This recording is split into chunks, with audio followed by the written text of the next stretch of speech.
तो आज की मेजर न्यूज कह रही है कि इंडिया ने साइन किया है defence deal Russian and US firms के साथ, उसके बारे में डिस्कस करेंगे। एंड पेट्रोल डीजल की एक्साइज ड्यूटी कट हुई है, but it may not directly impact the rate of petrol और डीजल जो कि रिटेल मार्केट में बिकता है। पूरी कहानी को समझेंगे। Then Tamil Nadu releases draft mental health regulations. तो ये क्या है ड्राफ्ट मेंटल हेल्थ रेगुलेशंस, किन कैटेगरीज में इनको डिवाइड किया गया है, उनको डिस्कस करेंगे। Welcome to Sleepy Classes and current affairs for the date of 28 March 2026 and from the Hindu आज हम डिस्कस करेंगे एंड इंपॉर्टेंट पॉइंटर्स जो कि एग्जाम पॉइंट ऑफ व्यू से जरूरी है उनको भी देखेंगे। पहली न्यूज क्या कह रही है, Adani port setup ports of refuge for maritime safety. तो अब हमें पता है कि ये चीजें क्या है, वेस्ट एशिया कॉन्फ्लिक्ट की वजह से हो रही है। अदरवाइज हमारे जो फ्रेट हैं या इवन पोर्ट्स हैं वो अच्छे से यहाँ पर फंक्शन कर रहे थे, but for the very first time under you can से ह्यूमैनिटेरियन एड या एक तरीके का आप कह सकते हो नया बिजनेस सेटअप भी हो सकता है ये, ठीक है। तो बहुत सारे ऐसे शिप्स हैं जिनको रीरूट किया जा रहा है, बहुत सारे ऐसे शिप्स हैं जहां पर कंटेनर्स अभी पोर्ट्स पे ही वेट कर रहे हैं। तो इससे हो क्या रहा है, इससे क्या है, डॉकिंग फैसिलिटी अवेलेबल तो नहीं है हर जगह पे। एंड इवन अगर आप मेजर पोर्ट्स की बात करो वहां पर अगर ऐसे ही भीड़ लगती रहेगी तो ट्रैफिक जो है ऑटोमेटिकली वेसल्स का भी बढ़ेगा।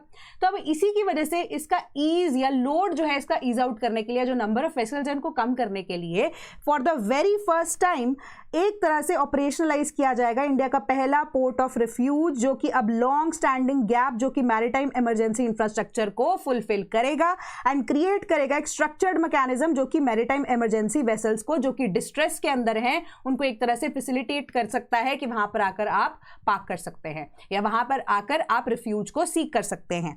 एंड इसकी वजह से आप कहो कि इंटरनेशनल मैरीटाइम ऑर्गेनाइजेशन जो है डेजिग्नेटेड है लोकेशन के साथ जहां पर शिप्स शेल्टर सीक कर सकते हैं एंड स्टेबलाइज कर सकते हैं कंडीशंस जो कि प्रोटेक्ट कर सकती है लाइफ, लिमिट कर सकती है एनवायरमेंटल डैमेज। तो ये इनिशिएटिव को बैकअप किया गया है 3 कंपनीज के द्वारा। मेमोरेंडम ऑफ अंडरस्टैंडिंग साइन हुआ है SIMT salvage, the salvage and emergency response division of royal Boskalis Westminster and maritime emergency response centre along with Adani ports. तो ये 3 कंपनीज हैं एंड एक कैपेबिलिटीज जो कि वेसल्स हैं insured under the international group of protection and indemnity clubs के under जो भी रजिस्टर्ड होंगी एंड उनका एक मेंबर भी होंगी। तो कोई भी वेसल इन डिस्ट्रेस अगर हो सकती है तो उनको एक तरह से ये फैसिलिटेट किया जा रहा है कि वो अपनी वेसल्स को यहां पर बचाव के लिए ला सके।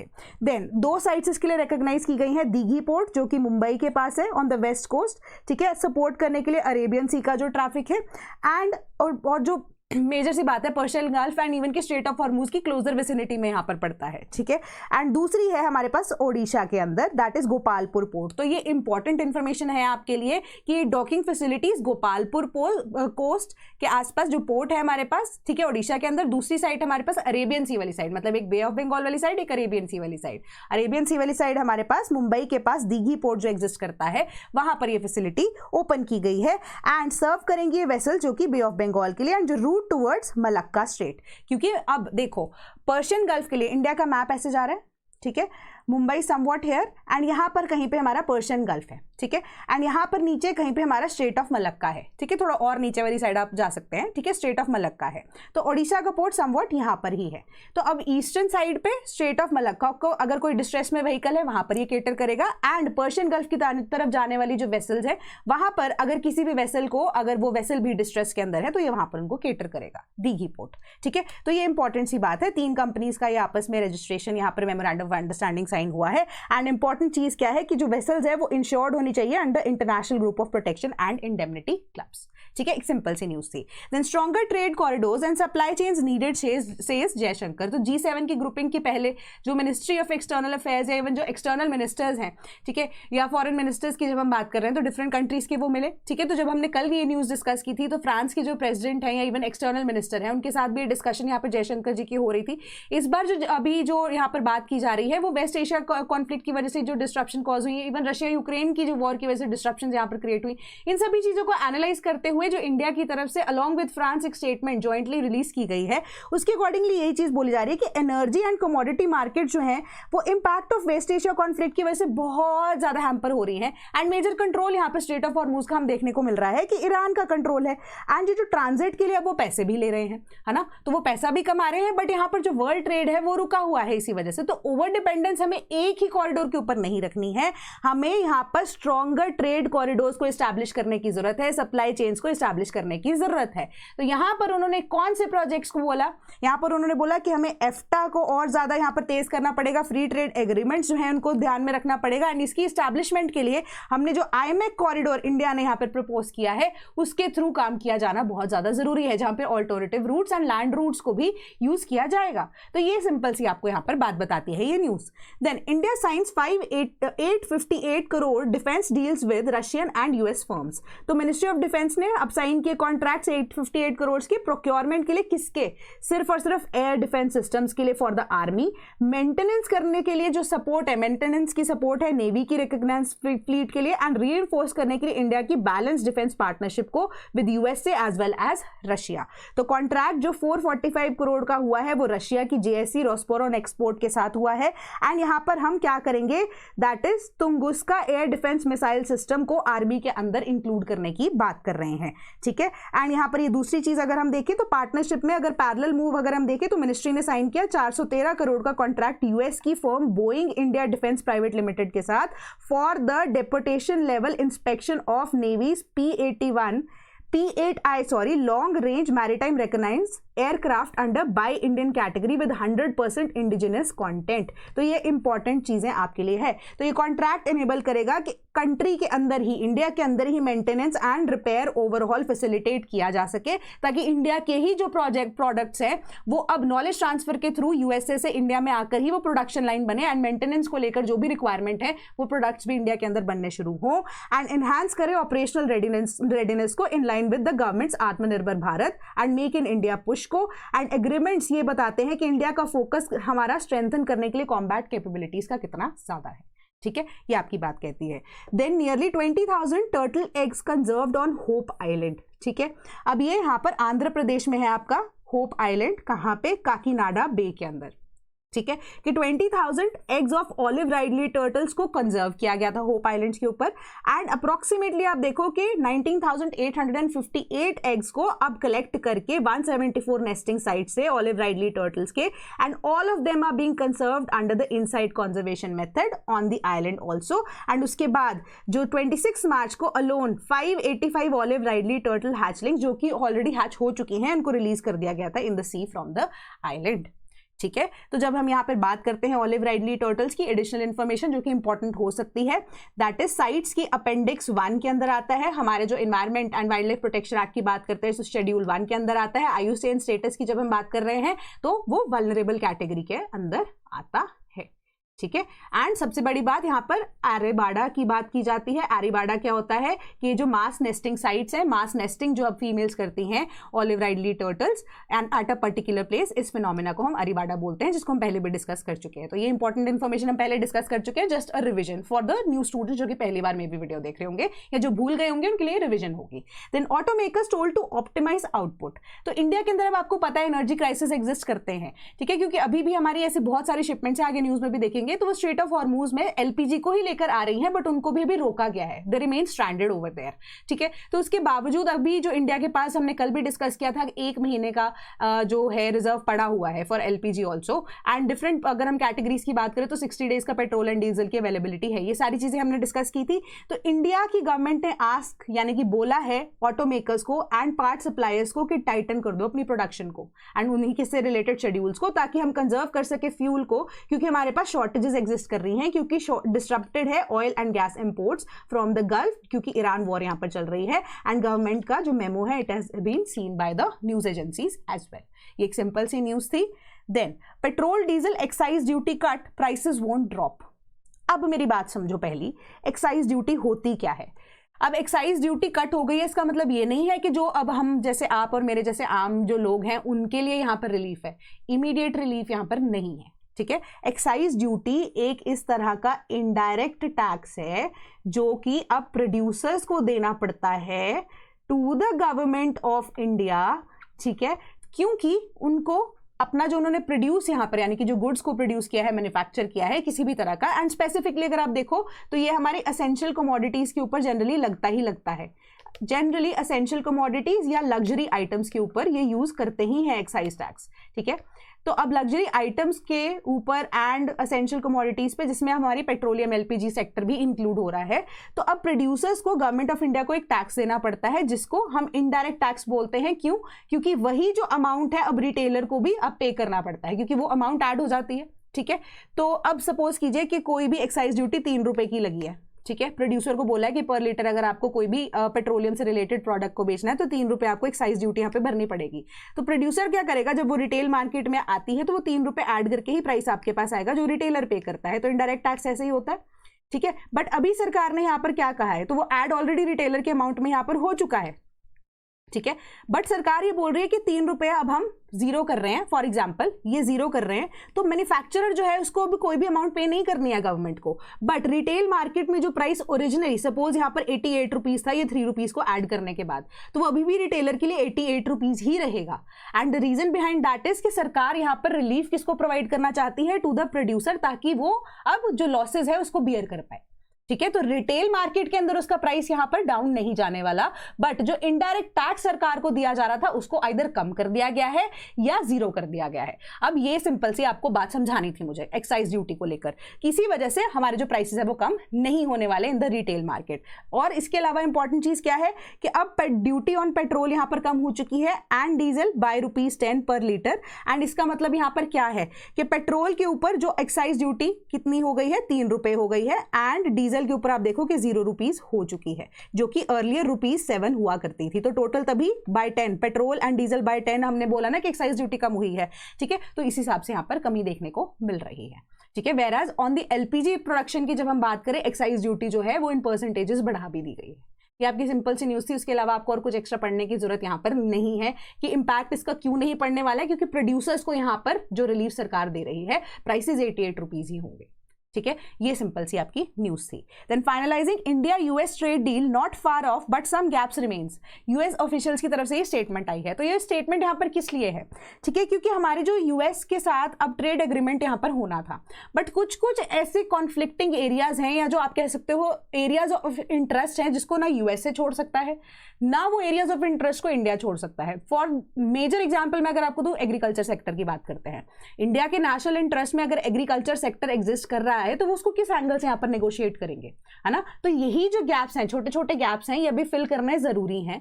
बट इसी वजह से अगर आप देखो फाइनलाइज जो है वो ये डील नहीं हो पा रही है। तो अप्रोक्सीमेटली आपकी जो ये न्यूज बताती है, अप्रोक्सीमेट मैं आपको यहाँ पर नंबर दे रही हूँ, 300 के आसपास ऐसे इश्यूज हैं जो कि रिकॉग्नाइज किए गए हैं, जिनके ऊपर अभी बात होनी है, ठीक है, जिसके ऊपर अभी फाइनल डिसीजन नहीं लिया गया है। इसी वजह से जो ट्रेड डील है इंडिया और यूएसए की वो नहीं हो रही है। एंड इसके अंदर हमारे पास जो एरियाज ऑफ इंटरेस्ट जो मैं आपको बता रही हूँ, नेशनल इंटरेस्ट, वो तो इंक्लूड हो ही रहे हैं।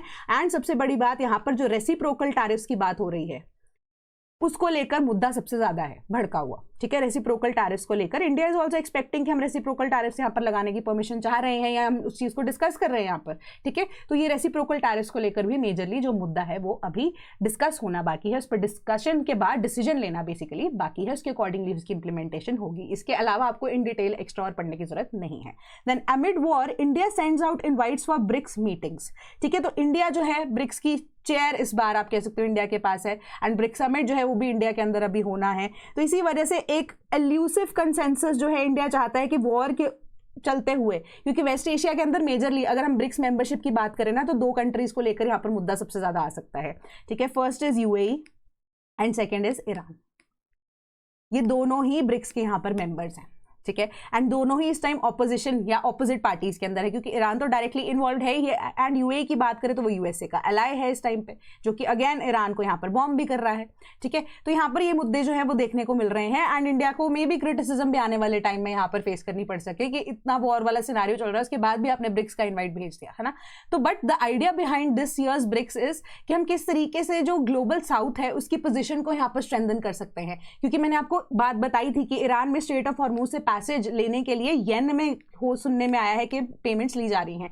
And India is also expecting कि जीसीसी नेशंस को अब अगर इंडिया अब सप्लाई भेजे या इंडिया जो है उनसे अगर पेट्रोल खरीदता भी है, रिसोर्सेज को परचेज भी करता है, तो वो अब इंडियन रुपी के अंदर किसी तरीके से 80-20 का यहाँ पर डिफरेंशिएशन हो सके कि 80% जो पेमेंट है वो इंडियन रुपी के अंदर हो एंड 20% जो पेमेंट है वो डॉलर्स के अंदर की जा सके, है ना। तो ये सारी चीजें जो है यहाँ पर अभी इंपॉर्टेंट रोल प्ले करेंगी, क्योंकि ब्रिक्स अपनी खुद की करेंसी इस टाइम पे अगर लॉन्च करता है, it will be a big blow to you can say USA, ठीक है। It can be a big blow to the dollar, जो कि करंटली मार्केट में अपना बहुत ज्यादा दबदबा बना रहा है कि even gold prices are also decreasing, है ना, क्योंकि अब Indian rupee and different currencies के अकॉर्डिंगली अगर आप देखो the performance of dollar is going much higher.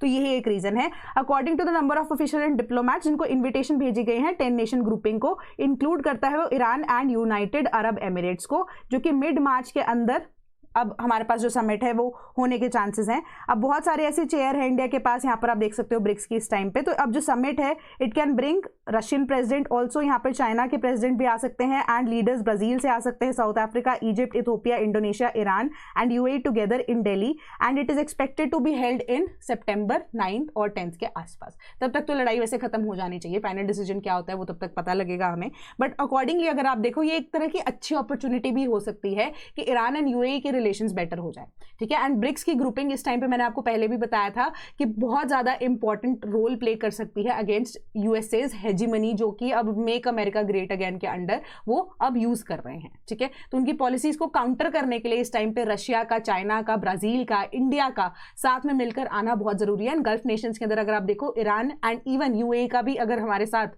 ये एक तरह की ग्रुपिंग में आकर कुछ डिसीजन ले लेना बहुत इंपॉर्टेंट रोल प्ले कर सकता है, क्योंकि अगर आप देखो कि जो गल्फ नेशंस है वो ऑलरेडी अमीर है ना। एंड इवन चाइना की बात करें, रशिया की बात करें, ब्राजील एंड इंडिया की भी बात करें, पॉपुलेशन नंबर बहुत ज्यादा है। एंड इवन की जो अगर आप लेबर की बात करते हो, चीप लेबर की बात करते हो, उसकी availability China and India maximum तौर पे देता है। तो जो बिजनेसेस यहाँ पर अमेरिकन कंपनीज रन करती हैं, एम्प्लॉयमेंट उनके अकॉर्डिंग यहाँ पर चल रही है, जो कि ऑपोजिट सिनेरियो में अगर आप देखो कि we can rule that particular area, ठीक है, कि हम अपना जो हो सकता है वो चीप लेबर की अवेलेबिलिटी जो कर रहे हैं वो ना करें, है ना। बहुत मल्टीपल ऐसे तरीके जो है उनके थ्रू इनको टैकल किया जा सकता है, ठीक है। तो ये कॉन्वर्सेशन के अकॉर्डिंगली इनवाइट जरूर भेजे जाएंगे, ठीक है। इनवाइट्स के बाद कौन इनवाइट को एक्सेप्ट करता है, कौन रिजेक्ट करता है, सितंबर तक फाइनली पता लग जाएगा। देन नेक्स्ट न्यूज क्या कहती है, Modi stresses cooperation between centre states in a meeting with CM's. तो यहाँ पर ना ये मीटिंग किस लिए हुई है, क्योंकि उन्होंने बोला है कि हमें अभी सेंटर और स्टेट्स को अलग एंटिटीज की तरह काम नहीं करना है यहाँ पर, ठीक है। क्योंकि कई बार ऐसा होता है कि स्टेट्स के अंदर ऐसी गवर्नमेंट्स इलेक्टेड होती है जो कि ऑपोजिशन के अंदर होती हैं। तो पीएम मोदी ने यही चीज को लेकर अर्ज किया है कि हम टीम इंडिया का एफर्ट एक तरह से यहाँ पर दिखाएं, ठीक है, क्योंकि हम इंश्योर करें कि फ्यूल एंड फर्टिलाइजर्स इक्विटेबल तरीके से डिस्ट्रीब्यूट हो रहे हैं। क्योंकि अब देखो सेंट्रल गवर्नमेंट तो अब सेंट्रल तरीके से काम कर सकती है। अब मेजर एग्जीक्यूशन की जब हम बात कर रहे हैं, major idea behind you can say the central government on the federal system was and even की पंचायती राज वाज, या हमारे पास जो इवन की म्यूनिसिपैलिटीज की भी जब हम बात करते हैं कि वो ग्रास रूट लेवल पे काम करती है ना। तो सेंट्रल गवर्नमेंट सिर्फ डायरेक्शन दे सकती है, एग्जीक्यूशन किसी तरीके तक संभाल सकती है, बट मेजॉरिटी कंट्रोल जो है यहाँ पर स्टेट गवर्नमेंट्स का ही रहता है इंप्लीमेंटेशन के लिए। इवन म्यूनिसिपैलिटीज की बात करते हैं या इवन पंचायती राज सिस्टम की बात करते हैं, उन्हीं का ही रहता है। तो उन्होंने बोला इस टाइम पे हमें टीम इंडिया की तरह यहाँ पर रहकर देखना है, काम करना है कि इवन जो फर्टिलाइजर्स एंड फ्यूल है जिसको लेकर इतना ज्यादा हुआ यहाँ पर उड़ रहा है चीजों को लेकर, न्यूज को लेकर कि हमारे पास शॉर्टेजेस एग्जिस्ट कर रही हैं, हमारे पास जो स्टॉक पाइलिंग वाला जो इशू है वो क्रिएट हो रहा है, ब्लैक मार्केटिंग हो रही है, इन सबको रोकना है, ठीक है। कि क्यों ना हम एकजुट होकर यहाँ पर सारी सरकारें इस टाइम पे एट दिस नीड, जब हमें सबसे ज्यादा नीड ऑफ द आवर के अकॉर्डिंगली एक तरह से एक सिंगल यूनिट की तरह काम करना है। हमें क्या करना है कि रिकॉग्नाइज करना है उन सारे लोगों को या उन सारी एंटिटीज को जो इन सारी मिस इन्फॉर्मेशन को पहली बात तो फैला रही हैं। उनकी वजह से अब स्टेट गवर्नमेंट्स की रिक्वायरमेंट तो रहेगी, क्योंकि डीजीपीज की जब हम बात कर रहे हैं उनकी भी ड्यूटीज लगी है ना कि आप आइडेंटिफाई करो कि कौन ही सारे काम कर रहा है ना। तो स्टॉक पाइलिंग का अगर मुद्दा आता है, ब्लैक मार्केटिंग का अगर मुद्दा आता है, ये सारी चीजों को रिकॉग्नाइज कीजिए। एंड इवन सोशल मीडिया पे भी जो इररेलेवेंट इन्फॉर्मेशन फैलाई जा रही है उसके ऊपर भी आपको यहाँ पर रोक लगानी है। प्लस जो फर्टिलाइजर्स एंड फ्यूल की इंक्लूडिंग एलपीजी सिलेंडर्स ऑल्सो बहुत सारी ऐसी जगहों पर देखने को मिल रहा है कि वो इक्विटेबल तरीके से डिस्ट्रीब्यूट नहीं हो रही है। तो वहां पर सेंट्रल गवर्नमेंट के बजाय स्टेट गवर्नमेंट इंटरवेंशन करके अगर अच्छे तरीके से डिस्ट्रीब्यूशन जो है वो लेकर आ सकती है एंड इक्विटेबली जो रिसोर्सेज हैं वो प्रोवाइड किए जा सकते हैं, तो टीम इंडिया की तरह यहां पर खेला जाए, ठीक है, ये उन्होंने यहाँ पर स्टेटमेंट दी है। ओवरऑल मैं आपको बात बता रही हूँ। Then tiger skins, bear bile, lizard oil, Punjab districts emerge as wild life crime hotspots despite scant forest cover. तो ये यूज इंपॉर्टेंट है क्योंकि पंजाब के अंदर ओवरऑल अगर आप देखो तो 4% से भी कम फॉरेस्ट कवर एग्जिस्ट करता है अगर हम पूरे इंडिया का डेटा यहाँ पर देखें। उसके बावजूद भी Punjab, one of the least forested states, वो चैलेंज कर रहा है द परसेप्शन, जहां पर वाइल्ड लाइफ क्राइम्स जो हैं इतने ज्यादा डेंस जंगल ना होने के बावजूद, अनप्रोटेक्टेड एरियाज ना होने के बावजूद भी एक हॉटस्पॉट बन गया है वाइल्ड लाइफ क्राइम को लेकर। तो एक नई स्टडी ने ये आइडेंटिफाई किया है कि emerging wild life crime hotspot में एग्रीगेरियन स्टेट जो कि पंजाब है, जिसका फॉरेस्ट कवर लेस देन 3.6% है of its geographical area, that is approximately 51,000 square kilometres. तो फाइंडिंग्स यही चीज बोलती हैं कि illegal hunting, trafficking, trade networks जो कि अडेप्ट करते हैं टू ह्यूमन डोमिनेटेड लैंडस्केप, वो एक्सप्लॉइट कर रहे हैं gaps in monitoring and enforcement. तो यहाँ पर मॉनिटरिंग एंड एनफोर्समेंट की कमी बहुत ज़्यादा देखने को मिल रही है। तो इसी वजह से जो साइंटिस्ट हैं एंड ऑथर्स हैं, जो स्टडी पब्लिश की गई है latest issue of journal of threatened taxa, उनकी स्टडी के अंदर डॉक्यूमेंट किया गया है 32 ऐसे इंसिडेंट्स को वाइल्ड लाइफ क्राइम के पंजाब के अंदर बिटवीन 2019 एंड 24, जो कि अफेक्ट कर रहे हैं थाउजेंड्स ऑफ एनिमल्स को, जो कि जिसके अंदर मेनली अब एंडेंजर्ड स्पीशीज हैं। Apart from the wild boars, leopards, tigers, sambars, fresh water turtles, Tibetan antelopes, the trafficked animals include maritime species also या मरीन स्पीशीज ऑल्सो। रिसर्चर्स ने वार्न किया है कि यही इंसिडेंट्स अगर वाइल्ड लाइफ रिपोर्टेड क्राइम्स के अंदर आ जाएं तो ये सिर्फ और सिर्फ एक टिप ऑफ द आइसबर्ग आपको बता रहे हैं। मतलब प्रॉपर एक जो रैकेट है वो इसको लेकर पंजाब के अंदर चल रहा है। एंड रिसर्चर्स ने बोला कि जो वाइल्ड लाइफ क्राइम्स इन पंजाब हैं वो रैंडमली डिस्ट्रीब्यूटेड नहीं है बट हाईली कॉन्सेंट्रेटेड हैं। तो स्पेशल एनालिसिस के थ्रू उनको ये पता लगा कि 1% ऑफ द स्टेट का एरिया, जिसमें रफली 510 स्क्वायर किलोमीटर आता है, वो एक्सट्रीम इंटेंसिटी क्राइम हॉटस्पॉट है, जहां पर nearly 30% falls in low moderate intensity zones. तो ये एनालिसिस यही बोलता है कि इंसिडेंट्स ने रिवील किया है वाइल्ड लाइफ क्राइम्स को, जो कि कॉन्सेंट्रेटेड है कौन से एरियाज के अंदर, शिवालिक फुटहिल्स के आसपास वाले जो रीजन्स हैं, जिसके अंदर डिस्ट्रिक्ट्स ऑफ अमृतसर हैं, होशियारपुर, लुधियाना, जालंधर, पठानकोट, रूपनगर, एसएस नगर एंड तरन तारन। तो ये जो ट्रेड है वो इलीगल तरीके से चल रहा है। बुश मीट ट्रेड देखने को मिल रहा है कि वाइल्ड बोर, जो कि मोस्ट फ्रीक्वेंटली टारगेटेड स्पीशीज के अंदर है, वो बुश मीट ट्रेड का पार्ट है, इलीगल ट्रांसपोर्ट हो रहा है। And in one case 127 live and dead boars were seized, and जो सीजर है 201 शातूश शॉल्स का ड्यूरिंग द स्टडी पीरियड ने सजेस्ट किया है कि हंड्रेड्स ऑफ तिब्बतियन एंटेलोप्स को किल किया गया है। एंड ये एक्सपोज कर रहा है connections to international trafficking chains. And Tibetan antelope, जो कि अब किंगाई एंड शिंगजियांग रीजन्स के अंदर ऑफ चाइना पाया जाता है, and Ladakh and Karakoram ranges of India के अंदर पाया जाता है, उनका भी इलीगल ट्रैफिकिंग के लिए यहाँ पे कनेक्शन मिल रहा है। एंड सिमिलरली अब मरीन प्रोडक्ट्स जैसे कि लैंडलॉक्ड स्टेट इन पंजाब के अंदर स्पेसिफिकली पाया जाना, वो यही चीज़ बताता है कि स्मगलिंग नेटवर्क्स एग्जिस्ट कर रहे हैं। एंड रिसर्चर्स ने ये नोट किया है कि अब हब्स, जिसके अंदर अमृतसर है, जो कि एक बॉर्डर पॉइंट है जहाँ पर अटारी से ये इलीगली स्मगल भी किया जा रहा है। तो ये क्रिटिकल नोड को डिनोट करता है illegal wild life trade routes का। And according to this study, crime method जो यूज किए जा रहे हैं इसमें nets, clutch wires, snares, metal traps and fire arms को, जो कि ट्रेन डॉग्स को भी यूज किया जा रहा है, जो कि एक मिक्स ऑफ अपॉर्चुनिस्टिक पोचिंग और ऑर्गेनाइज क्राइम को डिनोट कर रहा है। इसने ये भी नोट किया है कि जो रिकवरी हुई है वाइल्ड लाइफ डेरिवेटिव्स की, जैसे टाइगर स्किन्स की, बियर बाइल की, कोरल की, लिजर्ड ऑयल की, इंडिकेट करता है सोफिस्टिकेटेड सप्लाई चेन्स को, जो कि अब पंजाब से भी फार बियॉन्ड एग्जिस्ट करती हैं, जो कि एक मेजर मुद्दा हो सकता है आने वाले टाइम में। एक बड़ा जो रैकेट है वो एक्सपोज हो सकता है, क्योंकि अब इंडिया अगेन अगर मरीन स्पीशीज इन्वॉल्व हैं तो पंजाब तो अब ऑब्वियस सी बात है लैंडलॉक स्टेट है, कितनी ही मरीन स्पीशीज यहाँ पर मिल जाएंगे। फिशेज के केसेस में आप एग्जिस्ट कर सकते हो कि इंलैंड वाटरवेज के थ्रू हमारे पास स्पीशीज एग्जिस्ट करती भी है पंजाब के अंदर, बट अगर मरीन स्पीशीज या एनिमल्स जो कि अब सिर्फ और सिर्फ आप कह सकते हो कि कोस्टल स्टेट के अंदर मिलती हैं, तो दैट मीन्स कि एक रैकेट या एक ऑर्गेनाइज क्राइम का ये पार्ट है।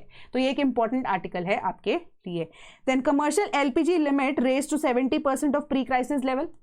ये इनिशियली 25% हुआ, 25 से 50% हुआ, 50 से 70% हो चुका है। तो प्रायोरिटी जो है अब किसको, प्रोसेस इंडस्ट्रीज और जो भी जिनको रिक्वायर्ड है एलपीजी, एंड जो एलपीजी के अलावा किसी और रिसोर्स के ऊपर अब नहीं डिपेंड हो सकते, जैसे कि अब एलपीजी की जगह पेट्रोल डीजल को यूज नहीं कर सकते हैं या इवन वुड को या कोल को यूज नहीं कर सकते, उन सेक्टर्स को यहाँ पे प्रायोरिटी दी जा रही है। एंड यहाँ पर क्या है, फर्दर रिस्पाइट दिया जा रहा है कमर्शियल एंटिटीज को, जो कि अब लिक्विफाइड पेट्रोलियम गैस का एक्सेस ले सकते हैं। और सबसे बड़ी बात, अब इंक्रीज एलोकेशन हो रही है hydrocarbon gas to states and union territories another 20% से, एंड ये जो अब टोटल एलोकेशन कमर्शियल एलपीजी की 70% आ चुकी है to the pre crisis level. And latest additional allocation ने यही बोला है कि प्रायोरिटी सेक्टर्स को दिया जाएगा ये अब वहां पर जहां पर पाइप नेचुरल गैस जो है वो एक ऑल्टरनेटिव नहीं बन सकती। तो कौन सी इंडस्ट्री है, labour intensive and essential sectors जो कि सपोर्ट करते हैं स्टील को, ऑटोमोबाइल को, टेक्सटाइल को, डाई को, केमिकल्स एंड प्लास्टिक्स को। तो इसी वजह से प्रायोरिटी उनको दी जाएगी इंडस्ट्रीज को जो कि एलपीजी को for specialise heating purposes use कर सकते हैं, एंड जहां पर नेचुरल गैस को सब्स्टिट्यूट नहीं किया जा सकता एलपीजी के द्वारा, एंड गवर्नमेंट की लेटर ने डायरेक्टली ये एम्फेसिस दिया है। तो इसी वजह से यूनियन एंड स्टील मिनिस्ट्री ने बोला था पेट्रोलियम मिनिस्ट्री को कि इंटरवेंशन करनी पड़ेगी आपको, एंड इंश्योर करना पड़ेगा कि प्लांट्स जो है वो एलपीजी शॉर्टेज की वजह से इफेक्ट ना हो। एंड रीआइट्रेट किया जा रहा है पीएनजी पुश को, पाइप नेचुरल गैस को, एंड लेटेस्ट एलोकेशन यही बताती है कि 10% एडिशनल एलोकेशन अनाउंस की गई थी इस साल मार्च के अंदर, जहां पर यह बोला गया था कि स्टेट्स एंड यूटीज के अंदर एक स्पर यानी कि अपटेक लेकर आना है पाइप गैस का इन देयर जुरिस्डिक्शन। तो यहां पर हमने ये भी देखा था कि कोई भी रेजिडेंशियल एरिया के अंदर पाइप नेचुरल गैस अगर लेकर जानी है तो विद इन 3 डेज आपको परमिशन यहां पर मिल जाएगी, एंड पाइप नेचुरल गैस को आपको ले करना पड़ेगा। एंड कोई भी ऐसा एरिया है जो सरकारी जमीन है, इवन स्टेट गवर्नमेंट की या सेंट्रल गवर्नमेंट की, बट रेजिडेंशियल एरिया से दूर है, एंड वहां पर पाइप नेचुरल गैस अगर आपको ले करनी है तो आपको ये मान के चलना पड़ेगा कि डीम्ड परमिशन है आपको, कि ऑटोमेटिकली परमिशन आपको दे दी गई है, एंड वहां पर आपको पाइप नेचुरल गैस को with in 48 hours lay down करना पड़ेगा। तो इसी वजह से सरकार ये चीज कह रही है, एंड यही चीज है अगेन कि लेटेस्ट कम्युनिकेशन जो स्टेट एंड यूटीज को की गई है कि आपको रिसीव करना है additional quantum of 20% entities must supply city gas distributor for transition to pipe gas lines. However, exemption है to industries जहाँ पर LPG को यूज किया जा रहा है रेगुलर प्रोसेसेस के लिए, स्पेशलाइज्ड पर्पसेस के लिए, तो वहाँ पर अगर रिक्वायरमेंट नहीं है PNG की तो वहाँ पर नहीं ले डाउन की जाएगी। एंड स्पेसिफिकली जो इंडस्ट्रीज हैं वो अब यही है कि PNG को पुश किया जा रहा है क्योंकि LPG जो है आउट ऑफ इस मिसइंफॉर्मेशन की वजह से कि हमारे पास एलपीजी की सप्लाई नहीं है, इस वजह से उसकी स्टॉक पाइलिंग या ब्लैक मार्केटिंग के प्राइसेस सडनली राइज भी हो गए, एंड एलपीजी सप्लाई जो है हमें प्रोक्योर करनी पड़ रही है। एंड पीएनजी जो है सिंपली बेटर है, अफोर्डेबल है, हाईली कन्वीनियंट फ्यूल है इंडिया के हाउस होल्ड्स के लिए, तो एलपीजी के बदले हम पीएनजी की तरफ शिफ्ट हो जाएं। Then Tamil Nadu releases draft mental health care regulations 2026, तो जो कि अब minimum quality standards for mental health services and minimum qualifications for personnels जो कि हेल्थ एस्टैब्लिशमेंट के अंदर हैं उनके बारे में बात करता है। एंड यहाँ पर 5 आपको ऐसी कैटेगरीज दी गई हैं कि मेंटल हेल्थ एस्टैब्लिशमेंट्स को 5 कैटेगरीज के अंदर, कैटेगरी ए जहां पर स्टैंड अलोन एमएचईज जो कि मेंटल हेल्थ एस्टैब्लिशमेंट्स की बात कर रहा है, कैटेगरी बी जहां पे साइकियाट्रिस्ट डिपार्टमेंट मेडिकल कॉलेजेस के हैं, कैटेगरी सी साइकियाट्रिस्ट वार्ड्स के multi speciality hospitals, and category D stand alone de addiction centres, and category E के अंदर centre for psychosocial rehabilitation psycho social rehabilitation centres की बात की जा रही है। तो ये 5 ऐसे डिफरेंट जो कैटेगरीज के अंदर इनको डिवाइड किया जाएगा अंडर दिस बिल। एंड सबसे बड़ी बात, अप्रोप्रिएटली लिविंग कंडीशंस प्रोवाइड की जानी चाहिए टू द पेशेंट्स, एंड उनको separate cots with mattresses, pillow, beds and everything जो कि है वो प्रोवाइड किया जाना चाहिए, and ratio of fans to beds, ये सारी आपको स्पेसिफिकेशंस यहाँ पर बताई गई हैं।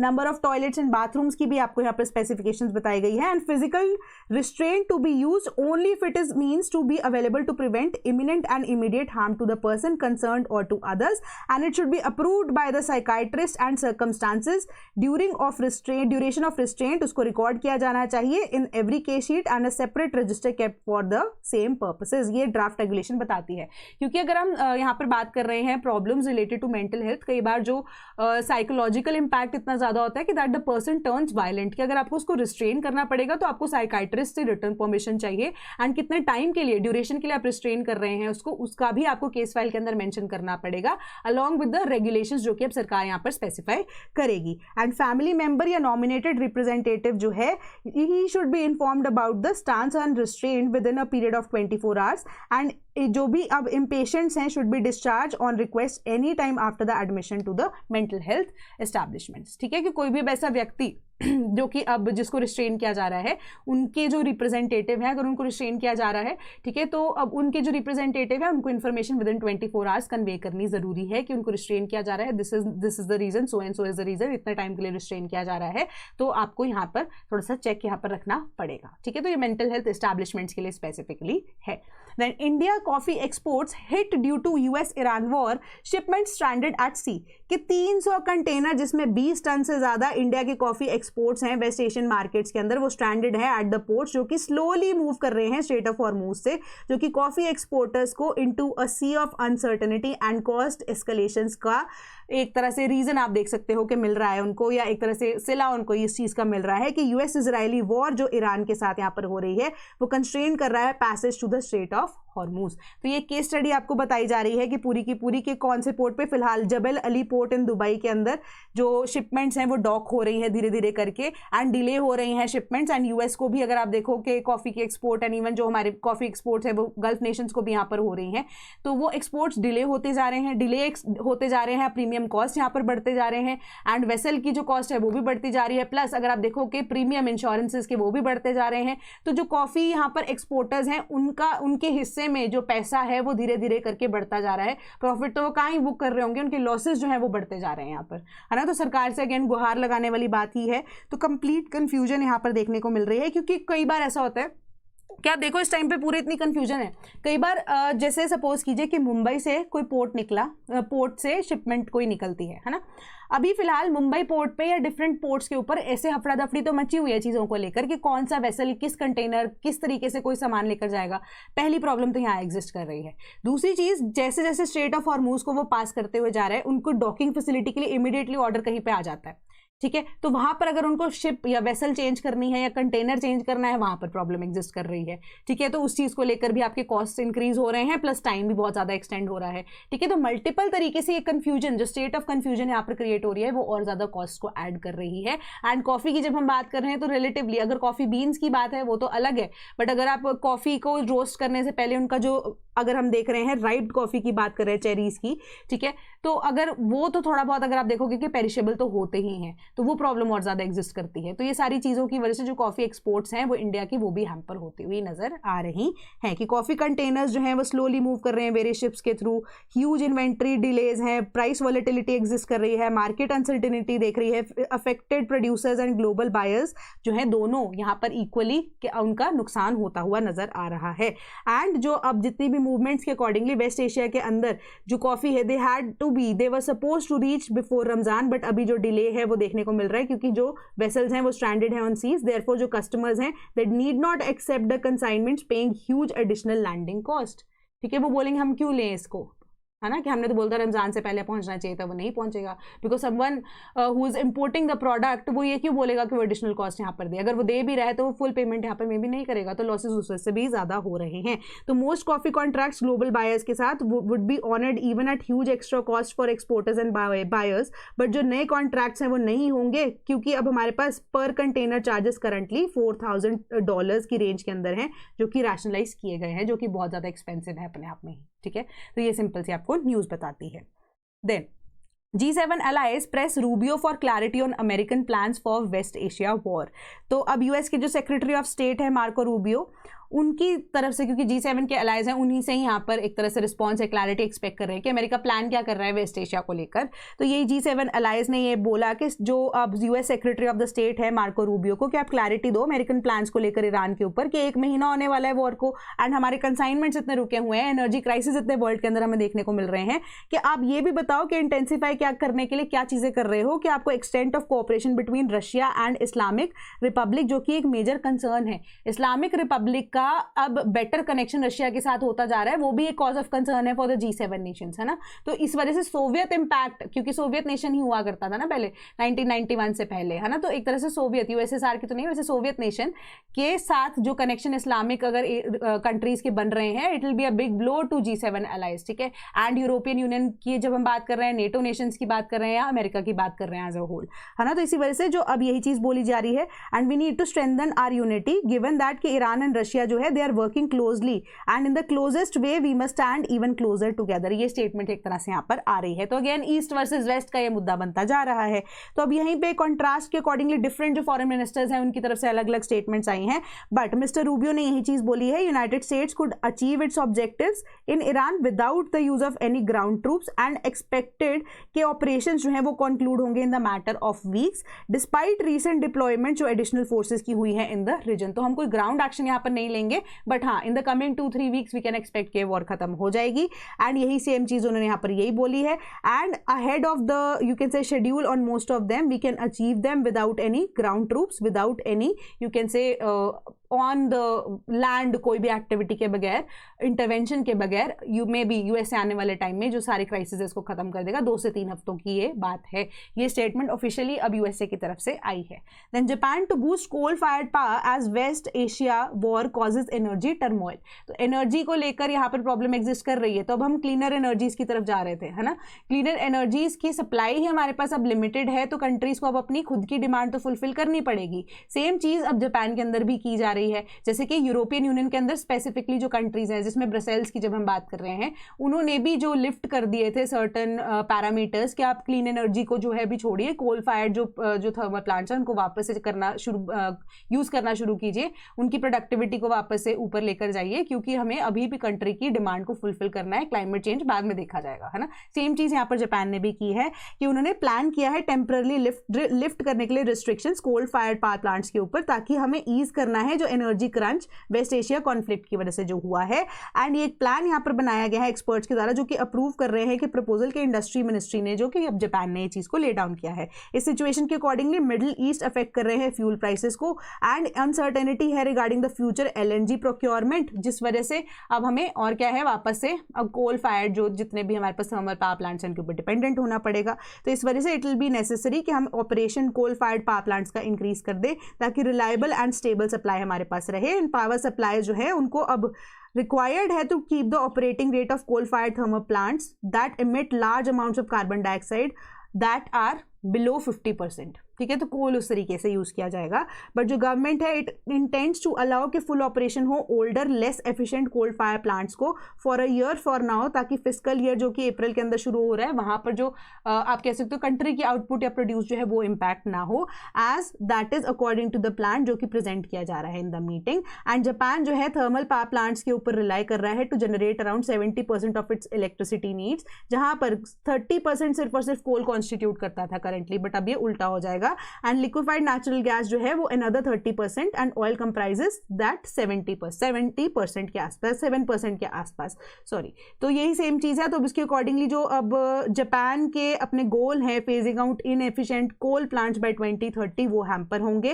And the move can also lock Japan into vicious cycle of fossil fuel dependency, जिससे वो अभी बाहर निकले ही थे, and delayed progress towards the goal of 100% domestic energy self sufficiency. तो ये स्टेटमेंट यहाँ पर जापान की तरफ से आई है। तो क्लाइमेट गोल्स जो हैं वो उनके चेंज या डिले हो सकते हैं इसी की वजह से। देन 5 India bound LPG ships stay anchored near Hormuz strait. तो दुबई के रास अल खमाया के आसपास ही ये एंकर्ड हैं, ठीक है। That is just north western area of you can say strait of Hormuz. तो ये अब they can troop out of the strait, ये चीज मानी जा रही है क्योंकि ये कैरी कर रहे हैं 1.7 लाख टन ऑफ एलपीजी, जो कि इक्विवेलेंट है to nearly 6 days of supply of Indian current import requirement. But वो अभी यहाँ पर मूव नहीं कर रहे हैं। And across the strait earlier it was said कि अप्रूवल मिल चुके हैं इन शिप्स को, क्योंकि फ्रेंडली कंट्री की तरह ईरान ट्रीट कर रहा था इंडिया को, बट अब इसको वापस से डॉक कर दिया गया है। तो ये प्रॉब्लम एग्जिस्ट कर रही है। एंड सबसे बड़ी बात, ईरान ने प्रीवियसली अनाउंस किया था जो ships of India and some other countries जो है उनको फ्री पैसेज मिलेगा, जिसके अंदर Russia, Iraq, Pakistan, China and Thailand है, can pass through the strait. But Iranian foreign minister ने यही चीज बोली थी कि US, Israel and some Gulf states जो है जो कि करंट वॉर के अंदर इन्वॉल्व है, उनको स्ट्रेट के थ्रू पास नहीं करने दिया जाएगा, ठीक है। बट स्टिल इंडिया की अभी जो ये शिप्स हैं वो डॉक्ड हैं यहाँ पर। Then Supreme Court highlights lapses in safeguarding survivors identities. तो ये अब कौन से सर्वाइवर्स की बात की जा रही है? वो सर्वाइवर्स जो कि सेक्सुअल हरासमेंट से ग्रस्त हैं। ठीक है, जिनको किसी भी तरह से हरास किया जा गया है सेक्सुअली या फिजिकली। तो सुप्रीम कोर्ट ने वार्न किया है जनरल इंटरफेरेंस को among the trial courts and the police, जहां पर स्टैट्यूटरली एक criminal offence and public disclosure of identities of survivors of sexual assault bar bar release होती हुई नजर आ रही है। तो कोर्ट ने यही चीज बोली है कि हम 2 बार इंटरवीन कर चुके हैं इसी हफ्ते के अंदर अंदर, रिमाइंड कर रहे हैं हम लॉ इन्फोर्समेंट अथॉरिटीज को एंड जुडिशरी को, जो केस रिकॉर्ड्स है, एफिडेविट्स है, ऑर्डर एंड जजमेंट हैं, वो personal details of the survival को अगर मेंशन कर रहे हैं तो वो पब्लिकली यहां पर नहीं होंगे या पब्लिश नहीं होंगे। तो कहने का यही मतलब है कि जो भी सेक्सुअल असॉल्ट के सर्वाइवर्स हैं उनकी जो इंफॉर्मेशन है वो पब्लिक डोमेन में नहीं जाएगी। ठीक है, एंड यही सेम चीज है कि अब सरकार के पास जो ये मुद्दा है वो बार बार भड़कता हुआ आता रहता है एंड सुप्रीम कोर्ट के पास ये केस आया कि 3 जज बेंच, जिसको अब चीफ जस्टिस ऑफ इंडिया के जो सूर्यकांत जी हैं उन्होंने डायरेक्ट किया सुप्रीम कोर्ट रजिस्ट्री को कि इरेज करे या रिडैक्ट करे name of 3.8 year old rape survivor, her parents, her identity from documents including school records जो कि एनेक्स किए गए थे by the police commissioner Gurugram and assistant commissioner of police with their affidavits. तो on Tuesday another bench of Supreme Court, जिसको justice Sanjay Karol ने देखा था कि इट वाज द नॉन चलान disclosure of identity of a 9 year old survivor, जिनको rape case के under आप देखोगे in the state of Himachal Pradesh, जो कि एक डिस्टर्बिंग फैक्ट है, उनकी इंफॉर्मेशन भी यहाँ पर रिलीज कर दी गई थी। तो कोर्ट ने ये चीज बोली कि एक सिस्टमैटिक लोअरिंग ऑफ गार्ड जो कि मैंडेटेड है by section 228A of the Indian penal code, currently जो section 72 of the Bharatiya Nyaya संहिता है, इसकी डायरेक्ट वायलेशन देखने को मिल रही है। तो जो प्रोविजन है, it makes disclosures of victims identity a criminal offence जो कि पनिशेबल होगा with the 2 years rigorous imprisonment and not imprisonment, rigorous imprisonment.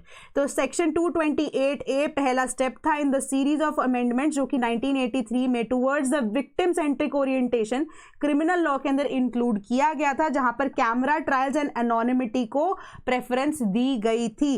तो ये रिफॉर्म्स जो हैं डिजाइन की गई थी to reduce the barriers and fears जो कि प्रीवियसली डिस्करेज करती थी सर्वाइवर्स को रिपोर्ट करने के लिए क्राइम्स को एंड स्टाइफल करती थी effective prosecution of sexual offences. तो उनकी इंफॉर्मेशन ही अगर आप लीक कर दोगे तो वो हिम्मत करके अगर सामने कुछ कहना चाह रही है कोई भी लड़की तो वो नहीं कह पाएगी। ठीक है, तो जितने भी रिकॉर्ड्स है उसको रिमूव किया जाएगा, जितनी भी आइडेंटिटी के पॉइंट ऑफ व्यू से जिससे रिकॉग्नाइज किया जा सकता है किसी सर्वाइवर को, वो सारे उनके पब्लिक रिकॉर्ड्स हैं, उनके नाम, उनके पेरेंट्स के नाम, उनके रिश्तेदारों के नाम जो भी इंक्लूडेड है, उनकी जो एजुकेशनल बैकग्राउंड है, स्कूल की हिस्ट्री है, वो सारी चीजें रिमूव होंगी पब्लिक डोमेन से। However it can be used for investigative purposes, but उसके अंदर अब क्या है कि आपको एक सीक्रेसी को मेंटेन करके रखना पड़ेगा। अदरवाइज अगर आप किसी भी तरह की जो इंफॉर्मेशन को पब्लिक करते हैं तो रिगरस इंप्रिजनमेंट आपको हो सकती है section 72 of the Bharatiya Nyaya संहिता के अकॉर्डिंग। ठीक है, then prolonged West Asia disruption to have global credit implications. तो यहाँ पर डेवलपमेंट्स जो कि देखी जा रही हैं वेस्ट एशिया के अंदर, वो अब ड्यूरेशन एंड सिवेरिटी अब कभी बढ़ जाती है, कभी कम हो जाती है। तो हाईली अनसर्टन सिचुएशन हमारे पास देखने को मिल रहे हैं एंड ग्लोबली कंट्रीज जैसे कि Asia Pacific they will be among the most expose to credit risk, ये मूडीज की रिपोर्ट ने एक चीज में बोला है। एंड जो रीजन है it is the largest destination for crude oil transiting, जहां पे स्ट्रेट ऑफ हॉर्मूज की बात की जा रही है, तो हाईली वल्नरेबल है फिजिकल एंड सप्लाई डिस्ट्रप्शंस के लिए भी। एंड सस्टेन्ड एनर्जी प्राइसेस जो है वो एक तरह से शॉक ही दे रहे हैं। एनर्जी के प्राइसेस सस्टेन्ड तो नहीं है, एक तरह से रेगुलर शॉक हमें जरूर सस्टेन तरीके से मिलता जा रहा है। तो कॉन्फ्लिक्ट जो है अगर ये सेवरल मंथ्स तक चला तो ये डिस्टर्ब करेगा ट्रेड फ्लोज को and from the region such as outcome जो है वो एनर्जी प्राइसेस को हाई रखेगा, डिस्टर्ब करेगा सप्लाई चेन्स को, टाइटन करेगा फाइनेंशियल कंडीशंस को एंड स्लो कर देगा ग्रोथ को, स्पेक्युलेटिव ग्रेड इशूअर्स को with you can say near term refinancing need जो कि अब ग्रेटेस्ट रिस्क देखने को मिल रहे हैं। And West Asian and Asian countries majorly इसके अंदर इंपैक्ट होंगी एंड ये कॉर्पोरेट क्रेडिट रिस्क को भी अब बहुत ज्यादा बढ़ा देगा इन द एयरलाइंस जो कि बिल्ड कर रहे हैं प्रोडक्ट्स को एंड केमिकल्स को एंड केमिकल सेक्टर्स के अंदर। एंड रेटिंग एजेंसीज ने ये चीज बोली कि प्रॉफिट जो है वो लो कॉस्ट एयरलाइंस के लिए एंड कंपनीज के लिए डिस्क्रिशनरी आइटम्स हैं, they are likely to they will likely be suffering from the given limited pricing powers and subdued demand, क्योंकि डिमांड ही नहीं होगी। ये कॉन्फ्लिक्ट अगर लंबा चलता जा रहा है एयरलाइंस कैसे ऑपरेट कर पाएंगे इस एरिया के थ्रू, तो अब जो इंपॉर्टेंट चीजें हैं वो भी वो यहाँ पर केटर नहीं कर पाएंगे क्योंकि डिमांड तैयारी नहीं होगी उस चीज़ की। तो मेजरली आप देखो economic slow down and even आने वाले टाइम में job losses and even companies का बंद होना आम हो सकता है अगर स्ट्रेट ऑफ हॉर्मूज या ये वेस्ट एशिया कॉन्फ्लिक्ट चलता रहा तो। Bangladesh foreign minister expected to visit India next month in the reset of bilateral trades. Reset of bilateral trades क्यों है ये? वेस्ट एशिया क्राइसिस की वजह से ही है। बांग्लादेश के साथ इंडिया के रिलेशंस खराब हुए जब तख्ता पलट हुआ एंड शेख हसीना को इंडिया ने असाइलम दिया एंड शेख हसीना की जो 10 साल की अब यहाँ पर सजा थी उसको कम करके 4 साल भी कर दिया गया है बांग्लादेश के अंदर, but still India asylum provide कर रहा है जिस वजह से बांग्लादेश के साथ इंडिया के रिलेशंस खराब हुए। पहली चीज। दूसरी चीज यहाँ पर क्या है कि वेस्ट एशिया कॉन्फ्लिक्ट की वजह से प्रॉब्लम आ रही है of energy supply. Although India ने पाइपलाइन के थ्रू 5000 टन्स ऑफ डीजल, ठीक है, ऑलरेडी बांग्लादेश को दे दिया है, बट बांग्लादेश खुद से सेल्फ सस्टेन इस चीज को लेकर नहीं कर पा रहा है, ठीक है। तो अब उनको रिक्वायरमेंट है किसकी? ऐसे नेबर की जिससे वैसे वो लड़ाई कर रहे हैं, बट लड़ाई करने के बावजूद जब जरूरत होती है तो वो अब वापस भी आ जाते हैं। तो energy security is the major reason why Bangladesh wants to reiterate their bilateral relations with India. तो एनर्जी सिक्योरिटी के अकॉर्डिंगली डोमिनेटेड होगी ये जो डिस्कशन बांग्लादेश की एनर्जी सिनेरियो को लेकर, जो कि एक सीरियस इशू बन चुका है due to West Asia conflict and resultant energy crisis, जो कि ग्लोबल एनर्जी मार्केट को हैम्पर कर रहे हैं। कि इंडिया ने सप्लाई किया था कंसाइनमेंट हाई स्पीड डीजल का बांग्लादेश को 10 मार्च को विद रिसोर्सेज इंडिकेट करते हुए कि बांग्लादेश के ऊपर अब अर्जेंट रिक्वायरमेंट है डीजल के एंड अदर पेट्रोलियम प्रोडक्ट्स की as the country has been rationing fuel to deal with the crisis. तो ये दोनों sides are expected to pick up in the issue of renewable and you can say Ganga water treaty को वापस से उठाया जा सकता है within which will turn 30 in December this year. तो अब यही स्टेटमेंट के accordingly both the countries have been exchanging comments in keeping with the spirit of mutual understanding. तो ये रीआइटरेट करने की बात की जा रही है एंड एनिवर्सरी होगी of the infamous Operation Searchlight of 1971 by Pakistan military that killed millions of citizens of Bangladesh. तो उसके भी आप देखो 25 साल यहाँ पर 30 साल यहाँ पर कंप्लीट हो जाएंगे अप्रोक्सीमेटली। तो उसकी भी एनिवर्सरी 25 मार्च को यहाँ पर होगी। तो उसकी वजह से ट्रिब्यूट यहाँ पर पे की जाएगी to the victims of Pakistani military atrocities also. And external affairs ministry ने यही चीज बोला कि 1971 का जो ऑपरेशन सर्च लाइट है वो continued violence of that year को डिनोट करता है and murder of millions of innocent Bangladeshi people and mass sexual crimes जो कि अगेंस्ट वुमेन कंडक्ट किए गए थे।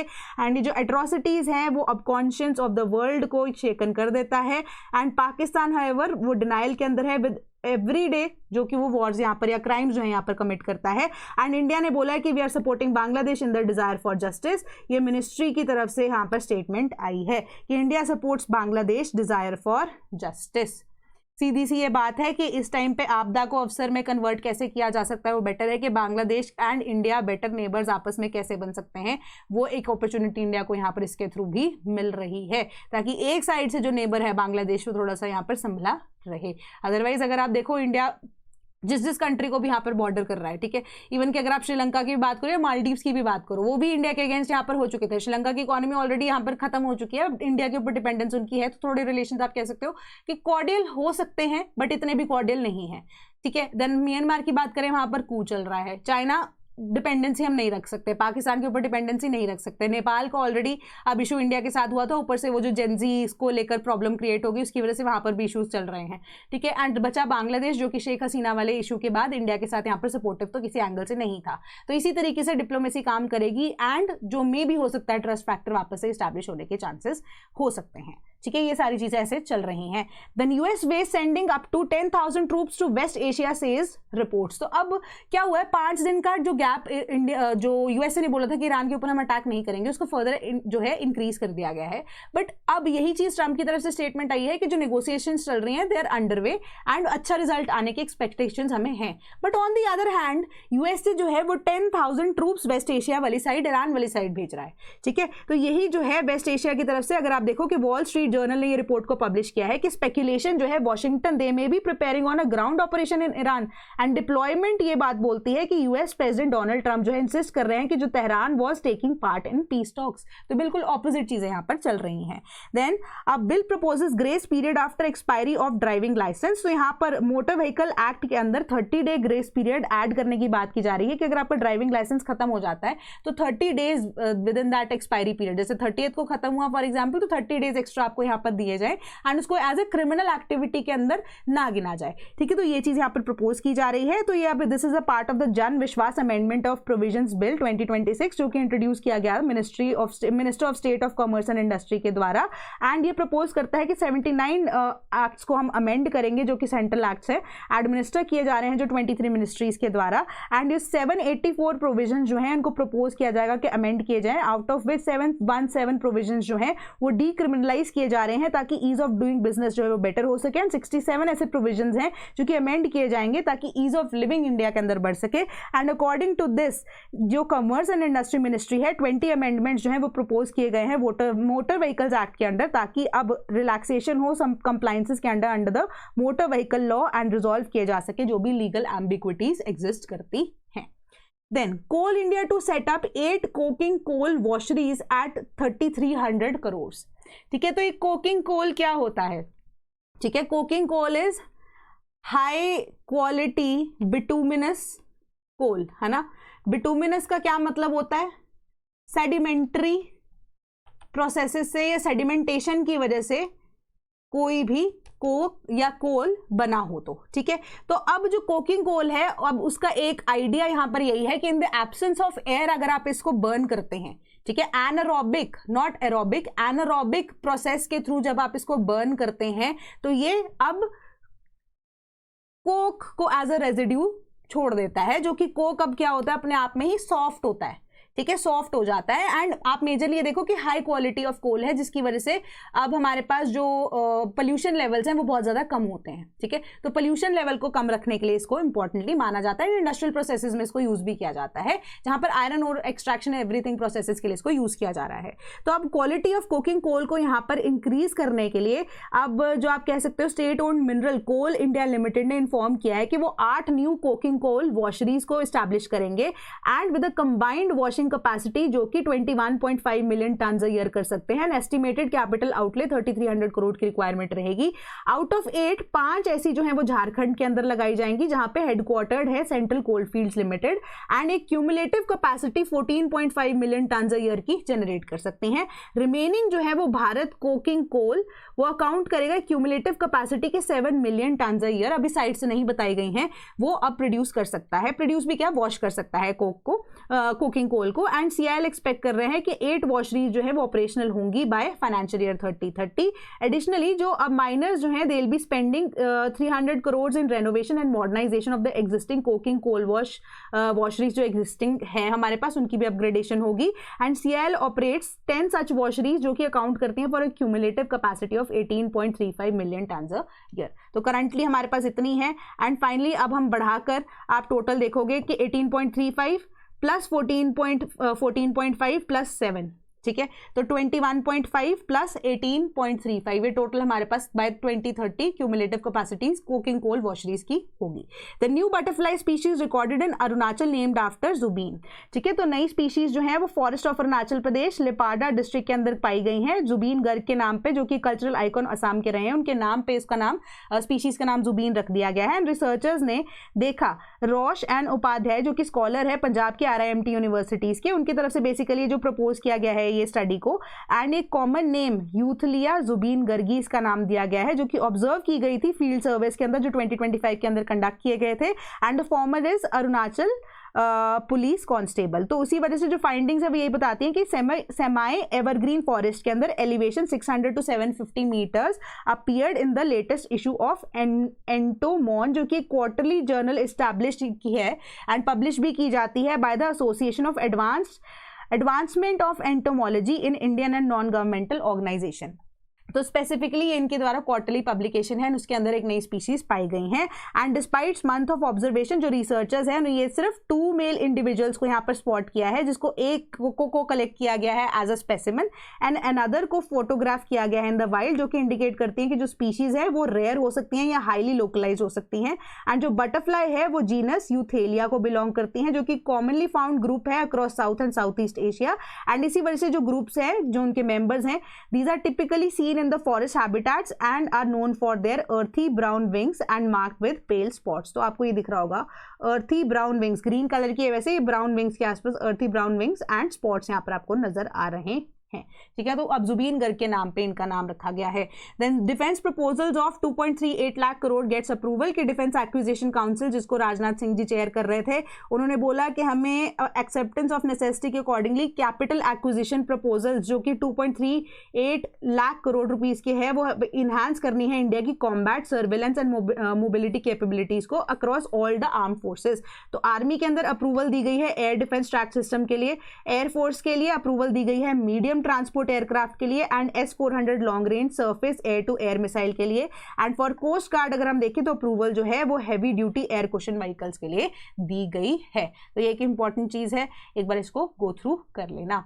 तो आज की आपकी न्यूज़ का सिलसिला यहीं पर ख़त्म होता है। And if you wish to become a part of the sleepy family तो आप हमारी वेबसाइट www.sleepyclasses.com पर विजिट कर सकते हैं, या आप हमारे टोल फ्री नंबर 1800-890-3043 पे भी कॉन्टैक्ट कर सकते हैं। sleepy.class@gmail.com पे हमें ईमेल भी कर सकते हैं। कमेंट सेक्शन अवेलेबल है, तब भी हमारी जो टीम है आपको रीच आउट कर लेगी।